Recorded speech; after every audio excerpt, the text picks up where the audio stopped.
ಹಾಗಾಗಿ ತಮ್ಮೆಲ್ಲರ ಕ್ಷಮೆ ಇರಲಿ. ಈ ಕಾರ್ಯಕ್ರಮ ಭಾಳ ಹಿಂದೆ ಆಗಬೇಕಾಗಿತ್ತು, ಆದರೆ ಹೊಸ ಸರ್ಕಾರದ ಸಾಕಷ್ಟು ಜವಾಬ್ದಾರಿ ಇರೋದ್ರಿಂದ ಸ್ವಲ್ಪ ತಡ ಆಯಿತು. ತಾವೆಲ್ಲರೂ ಸಾಕಷ್ಟು ಬಾರಿ ಬಂದು ವಿನಂತಿ ಮಾಡ್ಕೊಳ್ಬೇಕಾಗಿತ್ತು. ತಮ್ಮ ತಾಳ್ಮೆಗೆ ನಾನು ವೈಯಕ್ತಿಕವಾಗಿ ಅಭಿನಂದನೆಯನ್ನು ಸಲ್ಲಿಸಿ ತಮ್ಮ ಹತ್ರ ಕ್ಷಮೆಯನ್ನು ಕೇಳಲಿಕ್ಕೂ ಕೂಡ ಬಯಸ್ತಾ ಇದ್ದೀನಿ. ಆದರೆ ಒಂದು ಒಳ್ಳೇದೇನಾಯ್ತಪ್ಪ ಅಂದರೆ ತಡವಾದರೂ ಕೂಡ ಪರವಾಗಿಲ್ಲ, ಮಂತ್ರಿಗಳು ಬಂದರು. ಇವತ್ತು ನಿಮ್ಮ ಬೇಡಿಕೆ ಏನಿದೆ ನೇರವಾಗಿ ನನ್ನ ಮುಖಾಂತರ ಸರ್ಕಾರಿಗೆ ಹೋಗೋದ ಬದಲು ನೇರವಾಗಿ ಸರ್ಕಾರಕ್ಕೆ ಹೋಯಿತು. ಸೊ ಆದ್ದರಿಂದ ಅದು ಒಂದು ಒಳ್ಳೆ ಕೆಲಸ ಆಗಿದೆ. ಇನ್ನೊಂದು ಮಾತಿಗೆ ತಮಗೆ ಅಭಿನಂದನೆಯನ್ನು ಸಲ್ಲಿಸ್ಲಿಕ್ಕೆ ನಾನು ಬಯಸ್ತಾ ಇದ್ದೀನಿ. ತಾವು ಇದು ಸನ್ಮಾನ ಸಮಾರಂಭ ಅಲ್ಲ, ಇದು ತಮ್ಮ ಸಂಘಟನೆ ಮತ್ತು ಸರ್ಕಾರದ ಮಧ್ಯೆ ಒಂದು ಸಂಪರ್ಕ ಸೇತುವೆ ಆಗಬೇಕು, ಒಂದು ಸಂಪರ್ಕದ ಕೊಂಡಿ ಆಗಬೇಕು, ಸಮನ್ವಯ ಸಭೆ ಅಂತ ತಾವು ಹೇಳಿದ್ದೀರಾ. ಇದು ಬಹಳ ಸಂತೋಷದ ವಿಷಯ. ಯಾಕಂದರೆ ಇದು ನಿಮ್ಮ ಸರ್ಕಾರ. ಈ ಸರ್ಕಾರ ಆಳುವ ಸರ್ಕಾರ ಅಲ್ಲ, ಈ ಸರ್ಕಾರ ಆಲಿಸುವ ಸರ್ಕಾರ. ಯಾವುದೇ ಅಸೋಸಿಯೇಷನ್ ಇದ್ದರೂ ಕೂಡ, ಯಾರೇ ಇದ್ದರೂ ಕೂಡ ಅವರ ಧ್ವನಿ ಸರ್ಕಾರಕ್ಕೆ ಮುಟ್ಟುತ್ತೆ. ನಿಮಗೆ ಪರಿಹಾರ ಕೊಡಲಿಕ್ಕೆ ಪ್ರಾಮಾಣಿಕ ಪ್ರಯತ್ನ ನಮ್ಮ ಸರ್ಕಾರದಲ್ಲಿ ಆಗುತ್ತೆ ಅಂತ ತಾವು ಭರವಸೆ ಇಟ್ಟಿದ್ದೂ ಕೂಡ ನಮ್ಮೆಲ್ಲರ ವತಿಯಿಂದ ತಮ್ಮ ಈ ಸಂಘಟನೆಗೆ ನಾನು ಅಭಿನಂದನೆಯನ್ನು ಸಲ್ಲಿಸಲಿಕ್ಕೆ ನಾನು ಬಯಸ್ತಾ ಇದ್ದೀನಿ. ಇದು ಯಾಕೆ ನಿಮ್ಮ ಸರ್ಕಾರ ಅಂತ ಇದೀವಿ ಅಂದರೆ, ಭಾಳ ಆಳವಾಗಿ ಯೋಚನೆ ಮಾಡಿಬಿಟ್ಟೆ ಜನರ ತೊಂದರೆಗಳನ್ನು ಆಲಿಸಿಬಿಟ್ಟೆ ನಾವು ಗ್ಯಾರಂಟಿ ಯೋಜನೆಗಳನ್ನು ತಂದಿದ್ದು. ಭಾಳಷ್ಟು ಜನ ಗ್ಯಾರಂಟಿಗಳಿಗೆ ಬಗ್ಗೆ ಮಾತನಾಡಿದ್ರು. ಆದರೆ ಈ ಗ್ಯಾರಂಟಿಗಳು ಎಷ್ಟು ಜನರಿಗೆ ಆರ್ಥಿಕವಾಗಿ ಸಬಲರನ್ನು ಮಾಡ್ತಾ ಇರೋದಂತ ಭಾಳಷ್ಟು ಜನಗೆ ಇನ್ನೂ ಅರಿವು ಆಗ್ತಾ ಇಲ್ಲ. ಪ್ರತಿಯೊಂದು ಮನೆಗೆ ತಿಂಗಳಿಗೆ ಏನಿಲ್ಲ ಅಂದರೂ 6,000ದಿಂದ 8,000 ಉಳಿತಾಯ ಆಗ್ತಾ ಇದೆ. ಆ ದುಡ್ಡು ಅವರು ಮನೆಯಲ್ಲೇ ಯಾವುದೋ ಅಕ್ಕಿ ಡಬ್ಬಿನಲ್ಲಿ ಇಡ್ತಾ ಇಲ್ಲ, ಅವ್ರು ಹೊರಗೆ ಬಂದು ಖರ್ಚು ಮಾಡ್ತಾ ಇದ್ದಾರೆ, ಮಾರುಕಟ್ಟೆಗೆ ಹೋಗ್ತಾ ಇದ್ದಾರೆ, ಪೌಷ್ಟಿಕ ಆಹಾರ ಅವ್ರ ಮಕ್ಕಳಿಗೆ ತಿನ್ನಿಸ್ತಾ ಇದ್ದಾರೆ, ಅವ್ರ ಮಕ್ಕಳಿಗೆ ಟ್ಯೂಷನ್ ಕಳಿಸ್ತಾ ಇದ್ದಾರೆ, ಒಳ್ಳೆ ವಿದ್ಯಾಭ್ಯಾಸ ಮಾಡಿಸ್ತಾ ಇದ್ದಾರೆ. ಆ ಖರ್ಚು ವಾಪಸ್ಸು ತೆರಿಗೆ ಮಾಡಿದಂಥ ಹಣ ವಾಪಸ್ ತೆರಿಗೆಗೆ ಬರ್ತಾ ಇದೆ. ನಮಗೆ ಆ ತೆರಿಗೆ ದುಡ್ಡೇ ವಾಪಸ್ ನಿಮ್ಗೆ ನಾವು ಕೊಡ್ತಾ ಇರೋದು. ನಮಗೆ ಬೇರೆ ಸರ್ಕಾರಗಳಿಗೆ ವ್ಯತ್ಯಾಸ ಏನಂದರೆ, ಬೇರೆ ಸರ್ಕಾರಗಳು ನಿಮ್ಮ ದುಡ್ಡು ಅವ್ರ ಹತ್ರನೇ ಇರಬೇಕು ಅಂತಾರೆ, ಅವ್ರ ಜೇಬದಲ್ಲೇ ಇರಬೇಕು ಅಂತಾರೆ. ನಾವು ನಿಮ್ಮ ದುಡ್ಡು ನಿಮ್ಮ ಹತ್ರ ಇರಬೇಕು ಅಂತ ನಾವು ಈ ಗ್ಯಾರಂಟಿಗಳನ್ನು ತಂದಿರೋದು. ನಿಮ್ಗೆ ಆಶ್ಚರ್ಯ ಆಗುತ್ತೆ. ನಮ್ಮ ಜಿಲ್ಲೆಗೆ ಮಾತ್ರ ಹೇಳ್ತೇವೆ, ಗೃಹ ಜ್ಯೋತಿ ಯೋಜನೆ ಅಡಿನಲ್ಲಿ ಬಹುಶಃ ಎಲ್ಲರಿಗೂ ಇವಾಗ ಗೃಹ ಜ್ಯೋತಿ, ನಾನು ವಿಶ್ಲೇಷಣೆ ಮಾಡಕ್ಕೆ ಹೋಗೋದಿಲ್ಲ ಗೃಹ ಜ್ಯೋತಿ ಗೃಹಲಕ್ಷ್ಮಿ ಏನು ಅಂತ, ಎಲ್ಲರಿಗೂ ಝೀರೋ ಬಿಲ್ ಬರ್ತಾ ಇದೆ. ನಮ್ಮ ಜಿಲ್ಲೆನಲ್ಲಿ 5,28,550 ಕುಟುಂಬಗಳಿಗೆ ಇವತ್ತು ಲಾಭ ಆಗ್ತಾ ಇದೆ, ಮನೆಗಳಿಗೆ ಇವತ್ತು ಲಾಭ ಆಗ್ತಾ ಇದೆ. ಯುವ ನಿಧಿ ಯೋಜನೆಯಲ್ಲಿ ಡಾಕ್ಟರ್ ಶರಣ್ ಪ್ರಕಾಶ್ ಅವರ ಇಲಾಖೆ ಯೋಜನೆಯಲ್ಲಿ ಕಳೆದ 1 ತಿಂಗಳಲ್ಲಿ ಯಾವ ಯುವಕರು ಯುವತಿಯರು ಡಿಗ್ರಿ ಮುಗಿಸಿದರೆ 6 ತಿಂಗಳಾಗಿ ಅವರಿಗೆ ಇನ್ನೂ ಕೂಡ ನೌಕರಿ ಸಿಕ್ಕಿಲ್ಲ. ಬರೀ ನಮ್ಮ ಜಿಲ್ಲೆನಲ್ಲಿ 7,150 ಜನ ರಿಜಿಸ್ಟರ್ ಆಗಿದ್ದಾರೆ ಒಂದೇ ತಿಂಗಳಲ್ಲಿ. ಇವರಿಗೆ ನಾಳೆ ಡಿಗ್ರಿ ಮುಗಿಸಿದ್ರೆ ಅವರಿಗೆ 3,000, ಡಿಪ್ಲೊಮಾ ಆಗಿದ್ರೆ 1,500 ರೂಪಾಯಿ ಬರುತ್ತೆ. ಗೃಹಲಕ್ಷ್ಮಿ ಯೋಜನೆ ನಮ್ಮ ಅಕ್ಕ ತಂಗಿಯರಿಗೆ ತಾಯಂದಿರಿಗೆ ಪ್ರತಿ ತಿಂಗಳು 2,000 ರೂಪಾಯಿ. ಯಾರದೇ ಹಸ್ತಕ್ಷೇಪ ಇಲ್ಲ, ಯಾರ ಮನೆ ಬಾಗಿಲು ಹೋಗಿ ಕಾಯ್ಬೇಕಾಗಿಲ್ಲ, ನೇರವಾಗಿ ನಿಮ್ಮ ಬ್ಯಾಂಕ್ ಅಕೌಂಟಿಗೆ ಬರ್ತಾ ಇದೆ. ಎಷ್ಟು ಜನ ಇರ್ಬೋದು ನೀವೇ ಕಲ್ಪನೆ ಮಾಡಿ. ನಮ್ಮ ಜಿಲ್ಲೆಯಲ್ಲಿ 5,22,171 ಜನ ಬರೇ ಮಹಿಳೆಯರು ಎಲ್ಲರೂ ಕೂಡ ನೋಂದಣಿ ಮಾಡಿಸ್ಕೊಂಡಿದ್ದಾರೆ. ಇದರಲ್ಲಿ ನಾವು ಯಾವ ಜಾತಿ ನೋಡ್ತಾ ಇಲ್ಲ, ಯಾವ ಧರ್ಮ ನೋಡ್ತಾ ಇಲ್ಲ, ಯಾರಿಗೆ ವೋಟ್ ಹಾಕಿದಾರಂತಾನೂ ನೋಡ್ತಾ ಇಲ್ಲ. ನಿಮ್ಮ ಎಲಿಜಿಬಿಲಿಟಿ ಇದ್ರೆ ನೀವು ಸರ್ಕಾರಕ್ಕೆ ನೋಂದಣಿ ಮಾಡಿದ್ರೆ ನೇರವಾಗಿ ಇವತ್ತು ಗೃಹಲಕ್ಷ್ಮಿ ಯೋಜನೆ ನಿಮ್ಮ ಮನೆಗಳಿಗೆ ಬರ್ತಾ ಇದೆ. ಅನ್ನಭಾಗ್ಯ ಯೋಜನೆಯಲ್ಲಿ 19,16,244 ಜನ ಬರೀ ನಮ್ಮ ಜಿಲ್ಲೆಯಲ್ಲಿ ಇದರ ಲಾಭ ಪಡಿತಾ ಇದ್ದಾರೆ. ಕೇಂದ್ರ ಸರ್ಕಾರದಿಂದ ನಾವು ಅಕ್ಕಿ ಖರೀದಿ ಮಾಡ್ತೀವಿ ಅಂದ್ರೆ ಅಕ್ಕಿನೂ ಕೊಟ್ಟಿಲ್ಲ ನಮಗೆ. ಅಕ್ಕಿ ಕೊಟ್ಟಿಲ್ಲ ಅಂತ ನಾವು ಯೋಜನೆನೂ ನಿಲ್ಲಿಸಿಲ್ಲ. 172 ರೂಪಾಯಿ ನೇರವಾಗಿ ನಿಮ್ಮ ಅಕೌಂಟಿಗೆ ಹಾಕುವ ಮೂಲಕ ನಾವು ಇವತ್ತು ಅನ್ನಭಾಗ್ಯವನ್ನು ಕೂಡ ನಿಮ್ಮ ಮನೆಗೆ ಕೊಡ್ತಾ ಇದ್ದೀವಿ. ನೀವು ಅಕ್ಕಿಯನ್ನ ತಗೊಳ್ಳಿ, ತೊಗರಿಯನ್ನ ತಗೊಳ್ಳಿ, ಪೌಷ್ಟಿಕ ನೀವು ತರಕಾರಿಯನ್ನ ತಗೊಳ್ಳಿ, ನೀವೇನಾದ್ರೂ ತಗೊಳ್ಳಿ, ಖಂಡಾನ ತಿನ್ನಿ, ನೋ ಪ್ರಾಬ್ಲಮ್. ಎಲ್ಲರೂ ಕೂಡ ಇವತ್ತು ಆ ಸ್ವತಂತ್ರವನ್ನ ಇವತ್ತು ನಾವು ನಿಮ್ಗೆ ಕೊಟ್ಟಿದ್ದೀವಿ. ಅದೇ ನಿಟ್ಟಿನಲ್ಲಿ ಈ ಸಂಸ್ಥೆ ನಡೆಸ್ಕೊಡ್ತಾ ಇರುವಂತಹ ಒಂದು ಬೃಹತ್ ಯೋಜನೆ ನಮ್ಮ ಸರ್ಕಾರದಲ್ಲಿ ಯಾವ್ದಪ್ಪ ಅಂದ್ರೆ ಶಕ್ತಿ ಯೋಜನೆ. ನೀವೇ ಯೋಚನೆ ಮಾಡಿ, 65 ಲಕ್ಷ ಹೆಣ್ಮಕ್ಳು ಇವತ್ತು ರಾಜ್ಯಾದ್ಯಂತ ಓಡಾಡ್ತಾ ಇದ್ದಾರೆ ಅಂದ್ರೆ ಅವರಿಗೆ ಯಾವ ಮಟ್ಟಕ್ಕೆ ಇವತ್ತು ಸಬಲೀಕರಣವನ್ನು ನಾವು ಮಾಡಿದೀವಿ ಅಂತ ತಾವು ಕಲ್ಪನೆ ಮಾಡಬೇಕು. ನಾನು ಈ ಸರ್ಕಾರದಲ್ಲಿ ಮಂತ್ರಿ, ಈ ಸರ್ಕಾರದಲ್ಲಿ ಶಾಸಕರಿದ್ದಾರೆ, ಅಧ್ಯಕ್ಷರಾಗಿದ್ದಾರೆ ಖನೀಜಾ ಫಾತಿಮಾ ಅವರು, ಅಲ್ಲಂ ಪ್ರಭು ಅವರಿದ್ದಾರೆ, MY ಪಾಟೀಲ್ ಅವರಿದ್ದಾರೆ. ನಾವಂತೂ ಬಿಡಿ, ನಮ್ಮ ಪಕ್ಷದ ಇರ್ಬೋದು, ನಮ್ಮ ಸರ್ಕಾರ ಅಂತ ನಾವು ಗುಣಗಾನ ಮಾಡ್ತೀವಿ. ಆದ್ರೆ ಬಿಜೆಪಿ ಸರ್ಕಾರದಿಂದ ಆಯ್ಕೆಯಾದಂತ ರಾಜ್ಯಸಭಾ ಸದಸ್ಯರು, ಧರ್ಮಾಧಿಕಾರಿಗಳಾದಂತ ನಮ್ಮ ಧರ್ಮಸ್ಥಳ ಮುಖ್ಯಸ್ಥರು ವೀರೇಂದ್ರ ಹೆಗಡೆ ಅವರು, ಶ್ರೀ ವೀರೇಂದ್ರ ಹೆಗಡೆ ಅವರು ಪತ್ರ ಬರೀತಾರೆ. ಸಾಹೇಬ್ರೆ, ತಾವು ಹೇಳಿದ್ರಲ್ಲಿ ಗಣಗಾಪುರಿಗೆ ಮಾಡಬೇಕು ಅಂತ, ಅವರೇ ಪತ್ರ ಬರೆದಿದ್ದಾರೆ. ನಮ್ಮ ಸರ್ಕಾರ ವತಿಯಿಂದ ಹಾಕೊಟ್ಟಿರುವ ಶಕ್ತಿ ಯೋಜನೆಯಿಂದ, ಯಾವ ಯೋಜನೆ? ಶಕ್ತಿ ಯೋಜನೆಯಿಂದ ಭಕ್ತಾದಿಗಳ ಸಾಗರನೇ ಬರ್ತಾ ಇದೆ ದೇವಸ್ಥಾನಗಳಿಗೆ. ನಮ್ಮ ಹುಂಡಿಗಳು ತುಂಬಿ ತುಳುಕ್ತಾ ಇವೆ. ಈ ಯೋಜನೆ ಬಹಳ ಸರಿಯಾಗಿದೆ. ಇದರಿಂದ ಜನರ ಆಶೀರ್ವಾದ ಈ ಸರ್ಕಾರದ ಮೇಲೆ ಇದೆ ಅಂತ ಅಧಿಕೃತವಾಗಿ ಪತ್ರ ಬರೀತಾರೆ. ಇದಕ್ಕಿಂತ ಸಾಕ್ಷಿ ಏನ್ ಬೇಕು? ಇದು ಒಳ್ಳೆ ಯೋಜನೆ ಅನ್ನೋದು. ಮಹಿಳೆಯರಿಗೆ ಇವತ್ತು ಎಲ್ಲಿ ಹೋಗ್ತಾ ಇದ್ದಾರೆ? ಕೆಲ್ಸಕ್ಕೆ ಹೋಗ್ತಾ ಇದ್ದಾರೆ, ಶಾಲೆಗೆ ಹೋಗ್ತಾ ಇದ್ದಾರೆ, ನಿಮ್ಮ ದವಾಖಾನೆಗೆ ಹೋಗ್ತಾ ಇದ್ದಾರೆ, ಮಾರುಕಟ್ಟೆಗೆ ಹೋಗ್ತಾ ಇದ್ದಾರೆ, ಬೇರೆ ಊರುಗಳಿಗೆ ಹೋಗ್ತಾ ಇದ್ದಾರೆ. ಮುಂಚೆ ಅಂದ್ರೆ ಗದ್ಗೆಯವರೇ, ಮುಂಚೆ ಏನಿರ್ತಾ ಇತ್ತು, ಕುಪ್ಸಾ ಕಾರ್ಯಕ್ರಮಕ್ಕೂ ನೀವೇ ಹೋಗ್ತಾ ಇದ್ರೆ. ಯಾಕಂದ್ರೆ ಪಾಪ ಊರಿಂದ ಚಿತ್ತಾಪುರಿಂದ ಇಲ್ಲಿ ಬರ್ಬೇಕಂದ್ರೆ 300-400 ರೂಪಾಯಿ ಬರೀ ಖರ್ಚಾಗೋದು, ಹೋಗೋದು ಬರೋದು ಅವ್ರೊಬ್ರಿಗೆ. ಮತ್ತೆ ಮನೆಯಲ್ಲಿ ಈಗ ಅಕ್ಕಕ್ಕೆ ಬಿಟ್ಟು ಬರೋಕ್ಕಾಗಲ್ಲ, ತಂಗಿಗೆ ಬಿಟ್ಟು ಬರೋಕ್ಕಾಗಲ್ಲ, ಸೊಸೆಗೆ ಬಿಟ್ಟು ಬರೋಕ್ಕಾಗಲ್ಲ, ಮಗಳಿಗೆ ಬಿಟ್ಟು ಬರೋಕ್ಕಾಗಲ್ಲ, ಒಬ್ಬಾಕಿನೇ ಆಗ್ತಾಳೆ ಅಂದ್ಬಿಟ್ಟು ಅವ್ರು 4 ಮಂದಿ ಬಂದ್ರೆ ಎಷ್ಟಾಯ್ತು? 1000 ರೂಪಾಯಿ ಬರೀ ಬಸ್ ಖರ್ಚಾಗ್ತದೆ. ಹೌದಾ ಇಲ್ಲೇನ್ರಿ? ಅದ್ಮೇಲೆ ನೀವು ಬಂದ್ರೆ ಬಸ್ ಸ್ಟ್ಯಾಂಡ್ನಲ್ಲಿ ಕಾಯ್ಕೊಂಡು ಕೂರ್ಬೇಕಾದ್ರೆ ಒಂದು ಚಹಾ ಬಿಸ್ಕಿಟ್ ಅನ್ನ ತಗೋಬೇಕಲ್ಲ. ಮತ್ತೆ ಅಲ್ಲಿಗೆ ಹೋಗಿ ಅಲ್ಲಿ ನೆಂಟರು ಬೀಗರ ಮನೇಲಿ ಖಾಲಿ ಕೈ ಹೋಗೋಕ್ಕಾಗಲ್ಲ. ಹಾಗಾಗಿ ಅವ್ರೇನ್ ನಮ್ಮ ಕಡೆ ಏನ್ ಮಾಡ್ತಾ ಇದ್ರು, ಇಷ್ಟು ಮಂದಿ ಹೋಗೋದು ಯಾಕ್ರಿ, ನೀವೇ ಹೋಗಿ ಬರ್ರಿ ಅಂತ ಕಳಿಸ್ತಾರೆ. ಹೌದಾ ಇಲ್ಲ? ಈಗ ಮನೇಲಿ ಹೊಸು ಮಂದಿ ಬರ್ಲತ್ತಾರ, ಕೆಲಸ ಹುಡುಕ್ಲತ್ತಾರ, ಕೆಲ್ಸಕ್ಕೆ ಹೋಗ್ಲತ್ತಾರ, ಶಾಲೆಗೆ ಹೋಗ್ಲತ್ತಾರ, ಯುವತಿಯರು ಹಾಸ್ಟೆಲಿಗೆ ಹೋಗ್ಲತ್ತಾರ. ಮುಂಚೆ ಏನಿರ್ತಾ ಇತ್ತು, ನಮ್ಮ ಹತ್ರ ಬಹಳಷ್ಟು ಅರ್ಜಿ ಬರ್ತಾ ಇತ್ತು, ಸರ್ ಹಾಸ್ಟೆಲ್ ದೂರ ಆಗ್ತದ್ರಿ, ಬಹಳ ದೂರ ಆಗ್ತದೆ, ನಮ್ಮ ಕಡೆಯಿಂದ ಆಗಲ್ಲ, ಬಸ್ ಹೋಗೋದು ಬರೋದು ಖರ್ಚು ಎಲ್ಲ ಅಂತ. ಈಗ ಎಷ್ಟೇ ದೂರ ಇದ್ರು ಹಾಸ್ಟೆಲಿಗೆ ಹೋಗಕ್ಕೆ ರೆಡಿ ಅಲ್ಲ. ಏನಿಲ್ಲ ಸರ್, ವಾರಕ್ಕೆ ಒಮ್ಮೆಲ್ಲ ಸರ್ ಪುಕ್ಸಟ್ಟೆ ಹೋಗೋದು, ಪುಕ್ಸಟ್ಟೆ ಬರೋದು. ಅವ್ರ ವಿದ್ಯಾಭ್ಯಾಸಕ್ಕೆ ಎಷ್ಟು ಒಳ್ಳೇದಾಗ್ತಾ ಇದೆ. ಇಂಥ ಯೋಜನೆಗಳನ್ನು ನಾವು ತಂದಿದ್ದೀವಿ. ನಮ್ಮ ಕಲ್ಯಾಣ ಕರ್ನಾಟಕದಲ್ಲಿ, ನಮ್ಮ ಭಾಗದಲ್ಲಿ ಕಳೆದ 5 ತಿಂಗಳಲ್ಲಿ 21 ಕೋಟಿ ಮಹಿಳೆಯರು ಪ್ರಯಾಣ ಮಾಡಿದ್ದಾರೆ.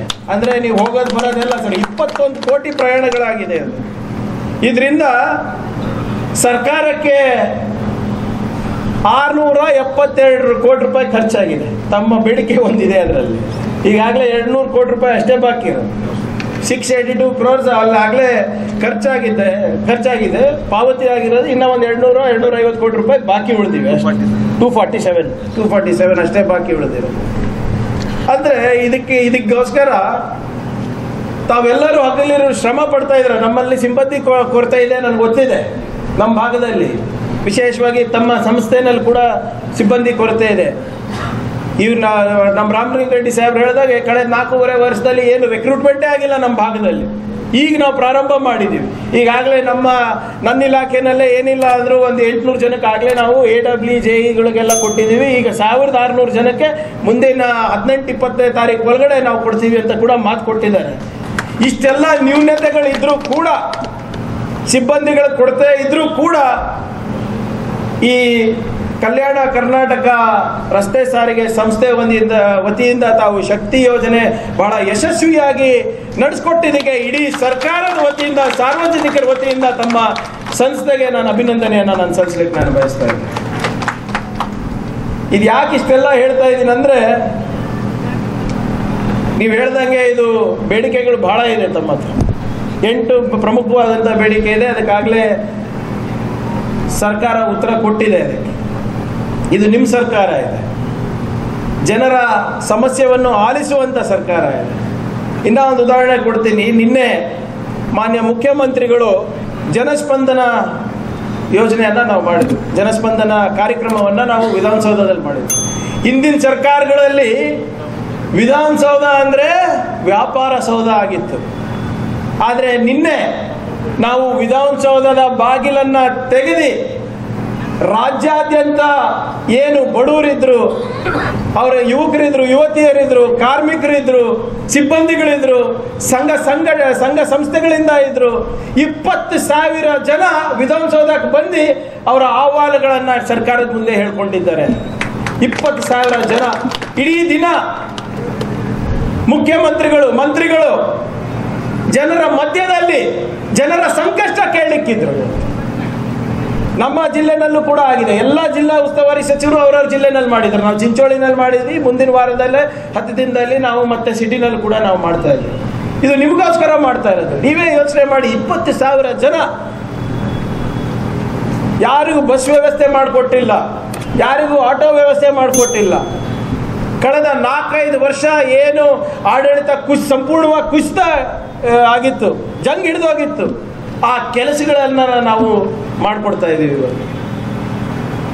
12,000 ಅಪ್ಲಿಕೇಶನ್ ಬಂದಿದೆ, 12-13,000 ಅಪ್ಲಿಕೇಶನ್ ಬಂದಿದೆ. ಅಂತ ನಾವು ವಿಧಾನಸೌಧವನ್ನು ಪ್ರಜಾಸೌಧ ಮಾಡ್ಲಿಕ್ಕೆ ಹೊರಟಿದ್ವಿ, ವ್ಯಾಪಾರ ಸೌಧ ಮಾಡ್ಲಿಕ್ಕಲ್ಲ. ಇದು ನಿಮ್ಮ ಹಕ್ಕು, ನಮ್ಮ ಹೋರಾಟ. ನಿಮ್ದು ಏನೇ ಇರ್ಬೋದು ಸಮಸ್ಯೆಗಳು, ಅದಕ್ಕೆ ಪ್ರಾಮಾಣಿಕವಾಗಿ ಪರಿಹಾರ ಹುಡುಕ್ಲಿಕ್ಕೆ ಪ್ರಯತ್ನ ನಾವು ಮಾಡ್ತೀವಿ. ನೀವು ಯಾರು ನಮಗೆ ಜನಸ್ಪಂದನ ಮಾಡಿ ಅಂತ ಅರ್ಜಿ ಕೊಟ್ಟಿಲ್ಲ, ಅದು ನಮ್ಮ ಜವಾಬ್ದಾರಿ ಅಂತ ಇವತ್ತು ನಾವು ಮಾಡ್ತಾ ಇರೋದು. ಯಾರು ಕೂಡ ನೀವೆಲ್ಲ ಹೋಗಿ ಡೆಲ್ಲಿನಲ್ಲಿ ಪ್ರತಿಭಟನೆ ಮಾಡಿ ಅಂತ ಹೇಳಿಲ್ಲ ನಮಗೆ. ಒಂದು ಸರ್ಕಾರ, ಇಡೀ ಸರ್ಕಾರ 6.5 ಕೋಟಿ ಕನ್ನಡಿಗರ ಪರವಾಗಿ ಡೆಲ್ಲಿನಲ್ಲಿ ಹೋಗಿ ಕೂತ್ಕೊಳ್ತದೆ ಅಂದ್ರೆ ಅದು ನಿಮ್ಮ ಪರವಾಗಿ ಹೊರತು ಸರ್ಕಾರದ ಪರವಾಗಲ್ಲ. ಬೇರೆ ಬೇರೆ ಪಕ್ಷದವ್ರು ಏನೇನೋ ಹೇಳ್ತಾರೆ, ರಾಜಕೀಯ ಮಾಡ್ಲಿದ್ದಾರೆ, ಅದು ಮಾಡ್ಲತ್ತೀವಿ, ಇದು ಮಾಡ್ಲತ್ತೀವಿ ಅಂತ. ಏನೇ ಇರಲಿ, ನ್ಯಾಯ ಯಾರಿಗೋಸ್ಕರ? ನಿಮಗೋಸ್ಕರ, ಕನ್ನಡಿಗರಿಗೋಸ್ಕರ. ನೀವೇ ಯೋಚನೆ ಮಾಡಿ. ಇವತ್ತು ತಾವು ಹೇಳ್ತಾ ಇದ್ರಲ್ಲ ಸರ್, ತಾವು ಭಾಷಣದಲ್ಲಿ ನಮ್ಮ ಸಂಸ್ಥೆ ಇಷ್ಟೊಂದು ದುಡ್ಡು ಕೊಡುತ್ತೆ, ಇಷ್ಟೊಂದು ಕೆಲಸ ಮಾಡ್ತಾರೆ, ನೀವು ನಮ್ಗೆ ನೋಡ್ಕೋಬೇಕು ಸರ್ಕಾರದವರು ಅಂತ. ಅದೇ ರೀತಿ ಇಡೀ ಕರ್ನಾಟಕ ದೇಶವನ್ನ ನೋಡ್ಕೋತಾ ಇದೆ. ನಮ್ಮ ಪಾಲು ನಾವು ಕೇಳಲಿಕ್ಕೆ ಹೋಗ್ತಾ ಇರೋದು. ನಾವು 4,30,000 ಕೋಟಿ ರೂಪಾಯಿ ನಾವು ತೆರಿಗೆ ಕೊಡ್ತೀವಿ ಕೇಂದ್ರ ಸರ್ಕಾರಕ್ಕೆ. 4.3 lakh crores ನಮಗೆ ಕೊಡ್ತಾ ಇರೋದು ಎಷ್ಟು? 10%, 44,000 ಕೋಟಿ ರೂಪಾಯಿ ಅಷ್ಟು.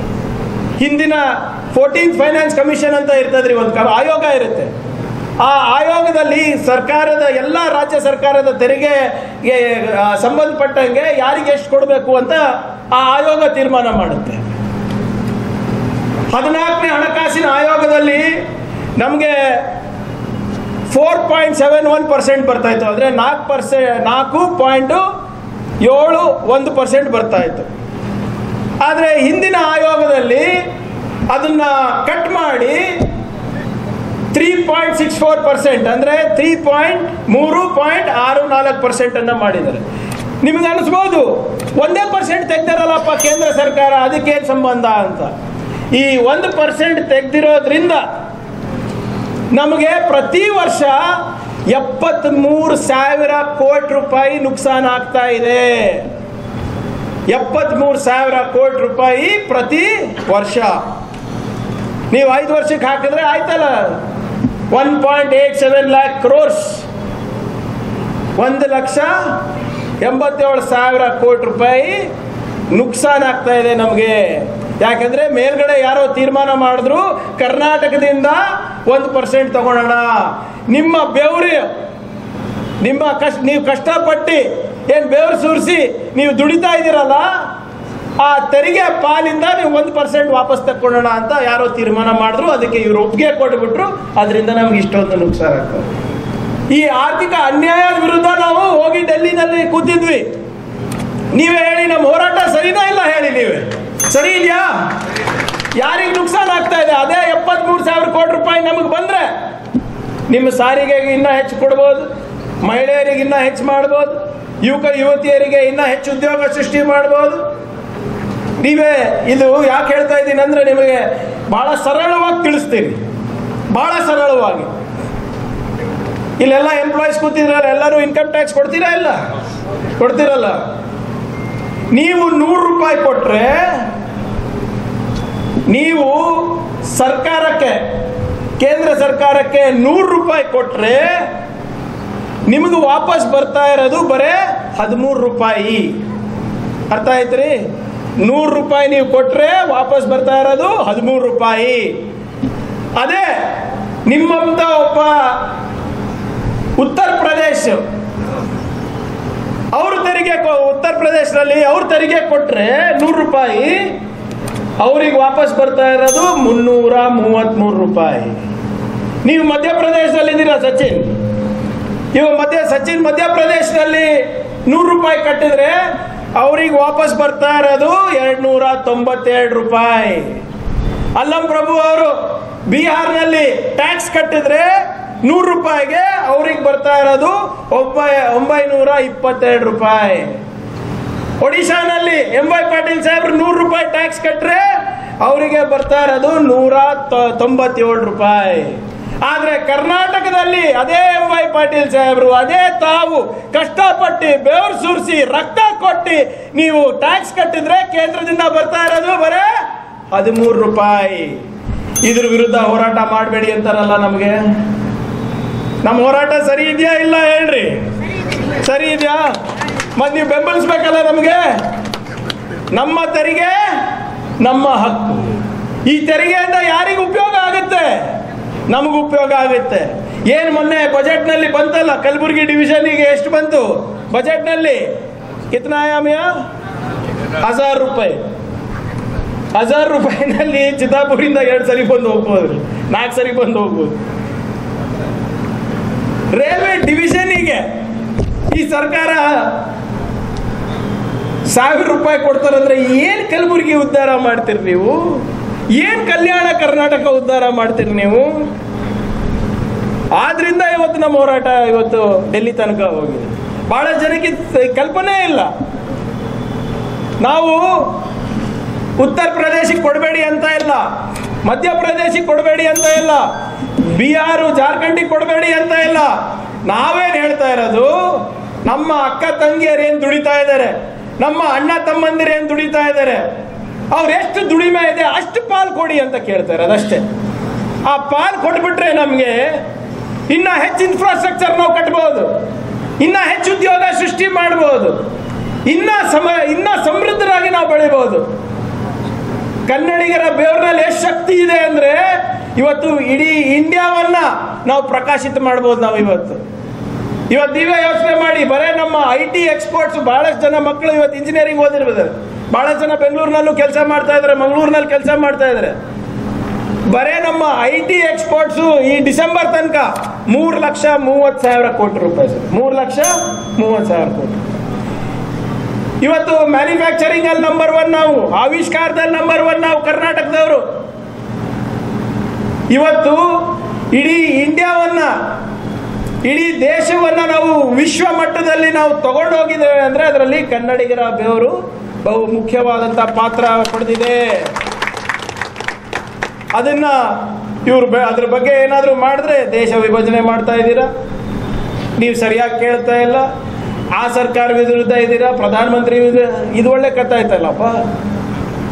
ನಾವು ಡೆಲ್ಲಿ ತನಕ ಹೋಗಿ ನಿಮ್ಮ ಪರವಾಗಿ ಧ್ವನಿನೂ ಎತ್ತಬಾರ್ದಾ? ನಾವು ಹೋಗಿ ನಮ್ಗೆ ಆರ್ಸ್ ಕಳಿಸಿದ್ ಯಾಕೆ ಹೇಳ್ರಿ ನೀವು? ನನಗೆ ವಿಧಾನಸೌಧದಾಗ ಯಾಕೆ ಕೂಡ್ಸಿರ್ರಿ ಇವೆಲ್ಲರೂ? ನಿಮ್ಮ ಪರವಾಗಿ ಮಾತಾಡಕ್ಕಲ್ವಾ? ಕಲಬುರಗಿ ಪರವಾಗಿ ಮಾತಾಡಕ್ಕಲ್ವಾ? ಕರ್ನಾಟಕದ ಪರವಾಗಿ ದಿಲ್ಲಿನಲ್ಲಿ ಮಾತಾಡಕ್ಕಲ್ವಾ? ಅದನ್ನ ಮಾತಾಡಿದ್ರೆ ನಮ್ಗೆಲ್ಲರಿಗೂ ದೇಶದ್ರೋಹಿ ಸರ್ಟಿಫಿಕೇಟ್ ಕೊಡ್ತಾರೆ. ಇವ್ರೇನು ಭಾಳ ದೇಶ ಉದ್ಧಾರ ಮಾಡ್ತಾ ಇದ್ದಾರೆ. ಆದ್ರಿಂದಾನೇ ನಾವು ಪದೇ ಪದೇ ಹೇಳ್ತಾ ಇರೋದು, ಇದು ನಿಮ್ಮ ಸರ್ಕಾರ, ಇದು ಆಳುವ ಅಲ್ಲ ಆಲಿಸುವ ಸರ್ಕಾರ. ಇದು ಎಲ್ಲಿ ತನಕ ನಿಮ್ಮ ಜೊತೆ ಸಮನ್ವಯ ಇರುತ್ತೆ ಅಲ್ಲಿ ತನಕ ಅಭಿವೃದ್ಧಿಯನ್ನು ನಾವು ಕಾಣ್ಬೋದಾಗಿದೆ, ಸಮೃದ್ಧಿಯನ್ನು ಕಾಣ್ಬೋದಾಗಿದೆ. ಈಗಾಗಲೇ ಆರ್ಟಿಕಲ್ 371 ಜೇನಲ್ಲಿ ಈಗ ಸ್ವಲ್ಪ ಯುವಕರು ಬಂದಿದ್ರು, ಮುಂಬಡ್ತಿನಲ್ಲಿ ಸ್ವಲ್ಪ ಇದು ಆಗಿದೆ ಅಂತ. ಕಳೆದ 4-5 ವರ್ಷದಿಂದ ಈ ಆರ್ಟಿಕಲ್ 371 ಕ್ಯಾಬಿನೆಟ್ ಸಬ್ ಕಮಿಟಿನಲ್ಲಿ ಏನೂ ಆಗಿಲ್ಲ. ಈಗ ನಿಮ್ಮೆಲ್ಲರ ಆಶೀರ್ವಾದದಿಂದ ನಾವಾಗಿದ್ದೀವಿ. ಮುಂಬಡ್ತಿ ಇರ್ಬೋದು, ಹೊಸ ನೌಕರಿಗಳು ಇರ್ಬೋದು, ಈಗಾಗಲೇ ಅದು ಚಾಲನೆನ ನಾವು ಕೊಟ್ಟಿದ್ದೀವಿ. ಏನೇನು ಹುದ್ದೆಗಳು ಒಂದು 13-14-18 ಸಾವಿರ ಬಾಕಿ ಇವೆ, ಅವೆಲ್ಲನೂ ಮುಂದಿನ ವರ್ಷದಲ್ಲಿ ಮುಗಿಸ್ಬೇಕು ಅಂದ್ಬಿಟ್ಟು ಎಲ್ಲ ಇಲಾಖೆಗಳಿಗೆ ತಾಕೀತಾಗಿ ಖುದ್ದಾಗಿ ನಾವು ಡಾಕ್ಟರ್ ಶರಣ್ ಪ್ರಕಾಶ್ ಅವರು ಮಾಡಿದ್ದೇವೆ. ಖಂಡಿತವಾಗೂ ಏನು 371 ಏನು ಕನಸಿತ್ತು, ಆ ಕನಸನ್ನು ನನಸು ಮಾಡುವ ಪ್ರಾಮಾಣಿಕ ಪ್ರಯತ್ನ ಈ ಸರ್ಕಾರದಿಂದ ನಡೆಯಲಿದೆ ಅಂತ ನಾನು ಹೇಳ್ತೇನೆ. ಕೊನೆಯದು, ನಾನು ಹೆಚ್ಚೇನು ಮಾತಾಡ್ಲಿಕ್ಕೆ ಹೋಗೋದಿಲ್ಲ. ಕೊನೆಯದಾಗಿ, ಈಗಾಗಲೇ ಸಾಕಷ್ಟು ಬೇಡಿಕೆ ನಮ್ಮ ಕಲ್ಯಾಣ ಕರ್ನಾಟಕ ರಸ್ತೆ ಸಾರಿಗೆ ನಿಗಮ ವತಿಯಿಂದ, ತಮ್ಮ ಸಂಘ ವತಿಯಿಂದ ಇಟ್ಟಿದ್ದೀರಾ. ಖಂಡಿತವಾಗೂ ಅದು ಹಂತವಾಗಿ ನಾವು ಮಾಡಲಿಕ್ಕೆ ಪ್ರಾಮಾಣಿಕ ಪ್ರಯತ್ನವನ್ನು ನಾವು ಮಾಡ್ತೀವಿ. ನಿಮ್ಮ ಧ್ವನಿಯನ್ನು ನಾವು ಈಗಾಗಲೇ ತಾವೇ ನೇರವಾಗಿ ಸರ್ಕಾರಕ್ಕೆ ಮುಟ್ಟಿಸಿದ್ದೀರಾ. ಖಂಡಿತವಾಗಿ ಅದನ್ನು ನಾವೇನು ಫಾಲೋ ಅಪ್ ಮಾಡಬೇಕು ನಾವು ಮಾಡ್ತೀವಿ. ಅದು ಹೊರತುಪಡಿಸಿ ಸಾಕಷ್ಟು ಬೇಡಿಕೆಗಳು ಕೂಡ ಶಾಸಕರು ಇರ್ಬೋದು ಅಥವಾ ಸಂಘಟನೆಗಳು ಇಟ್ಟಿದ್ದಾರೆ. ಹೊಸ ಕಲ್ಯಾಣ ಕರ್ನಾಟಕ ಅಭಿವೃದ್ಧಿ ನಿಗಮದಿಂದ ಈಗಾಗಲೇ 10 ಕೋಟಿ ರೂಪಾಯಿಯನ್ನು ಕೂಡ ನಾವು ಬೇಡಿಕೆಯನ್ನು ನಾವು ಇಟ್ಟಿದ್ದೀವಿ ಬಸ್ ಸ್ಟ್ಯಾಂಡ್ಗಳಿಗೆ ಮತ್ತು ಬಸ್ಗಳಿಗೆ. ಮುಂಬರುವ ವರ್ಷದಲ್ಲಿ ಇನ್ನು ಹೆಚ್ಚನ್ನು ಒದಗಿಸಿಕೊಡ್ಲಿಕ್ಕೆ ನಾವು ಅಜಯ್ ಸಿಂಗ್ ಅವರಿಗೆ ಕೂಡ ನಾನು ಮನವಿ ಮಾಡ್ತೀನಿ. ತಮ್ಮೆಲ್ಲರ ಪರವಾಗಿ ನಾನು ಮನವಿ ಮಾಡ್ತೀನಿ ಅಂತ ಹೇಳ್ತಾ, ನೀವು ಹೇಳ್ದಂಗೆ ಇದು ಸನ್ಮಾನ ಸಮಾರಂಭ ಅಲ್ಲ, ಒಂದು ಸಮನ್ವಯ ಸಮಾರಂಭ. ಈ ಸಮನ್ವಯ ಸಮಾರಂಭಗಳು ಹೀಗೆ ಮುಂದುವರಿಲಿ, ತಮ್ಮ ಆಶೀರ್ವಾದ ನಮ್ಮ ಸರ್ಕಾರದ ಮೇಲೆ ಇರಲಿ ಅಂತ ಕೇಳ್ಕೊಳ್ಳುತ್ತಾನೆ.